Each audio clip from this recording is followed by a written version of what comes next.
Thanks for tuning in to the Urban Scope podcast. I'm back with another album review.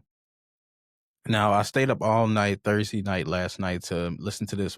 Why I think it's You Scuddy album or Why You Scuddy album from Young Thug, much anticipated since its release from jail last October. I think it was last Halloween actually. So a lot of people were waiting for this project. Now, I wasn't really expecting him to drop pretty soon because just trying to get acclimated. He had been in jail for years trying to fight this case that he was on. So I didn't expect him to drop as soon as this. But of course, I'm always going to be looking forward to any hip hop release, especially from the premier acts such as Young Thug. But I was already prepared to rate this album on the curves just simply because he's trying to acclimate to society, for one. Most people don't realize how difficult it is to acclimate to society after you've been incarcerated for such an extended amount of time. So I was prepared to grade on that for one. And then two, I was prepared to grade on the curve because he couldn't talk about the same subject matter or in the same way that he used to before. So he had to be more creative. He had to figure out more content or different content to actually rap about. So I was actually prepared to grade on the curve just off of those factors and those circumstances. And most people didn't, really consider that when they were reviewing this album. And I reviewed it differently just because of that. So I did give a lot of grace on this album. I feel like the album is a 6 off the 2 full listens that I've had. So it's a little bit above subpar, but I think he's still trying to recover from the stress that he went through and all of the recent issues that he's been through and just trying to get back on his feet and getting his feet underneath him and just being able to deal with a new life because his life has never been the same after he's been released. Of course, everything is going to change. But I think in comparison to The Barter 6, which I think is, in my opinion, his best album to me, I don't think it has the same replay value. And that's why I knocked it, just because there's not really a lot of replay value on this project.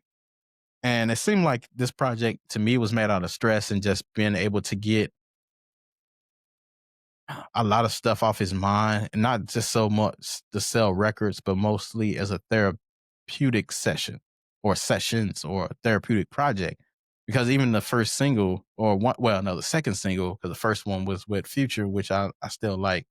But the second feature or single was Miss My Dogs.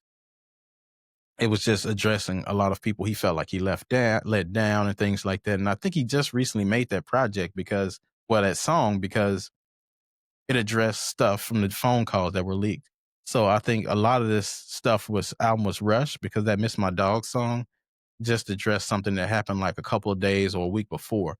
And then, there's other songs on this project like um the song that they just remixed off the um phrase. I can't come to my mind right now, but it's the song that from the Big Facts podcast interview that he had when he was talking about Whoop De Doo. Yeah, the Whoop De Doo song.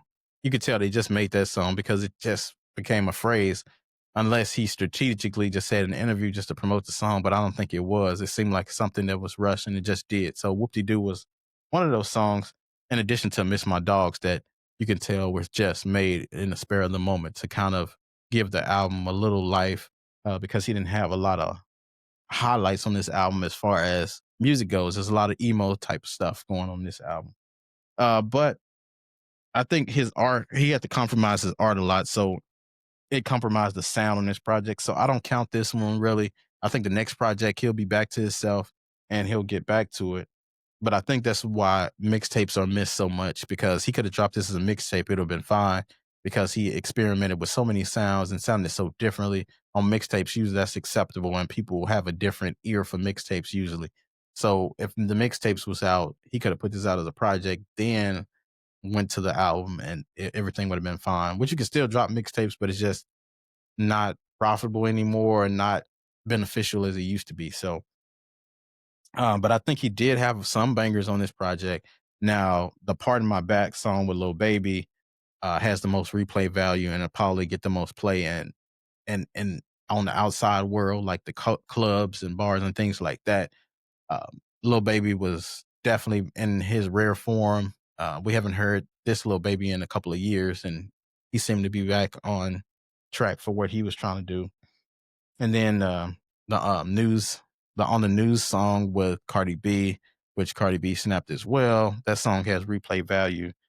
And then I like the mommy rap record with Sexy Red as well, because Sexy Red always give you a different perspective. She gives you that ratchetness side of the music, which I always like, and she's always genuinely herself. And that's what hip hop is about, mostly being yourself and telling your perspective and giving your perspective on things. And not just necessarily being like somebody else, being your true self and not having to compromise your art or compromise yourself at the same time. So you have to always appreciate her on the track. But I think this project was made for therapeutic reasons, and I think he was just putting this out just to kind of clear his mind, so to speak. It's his own type of diary. So I don't really count this project or count it really against him. Like I said, I graded on the curve because of all of the things surrounding him over the past year and what he had to go through, and just to empathize with him from that perspective. But other than that, I think the project was, it wasn't a dud. I just think it was not what we're used to hearing from Young Thug. I think it still has a lot of potential to do more, but I expect the next project to be huge and to be a lot better. So tell me what your thoughts about the new Young Thug album. And until next time, I'll see you next time.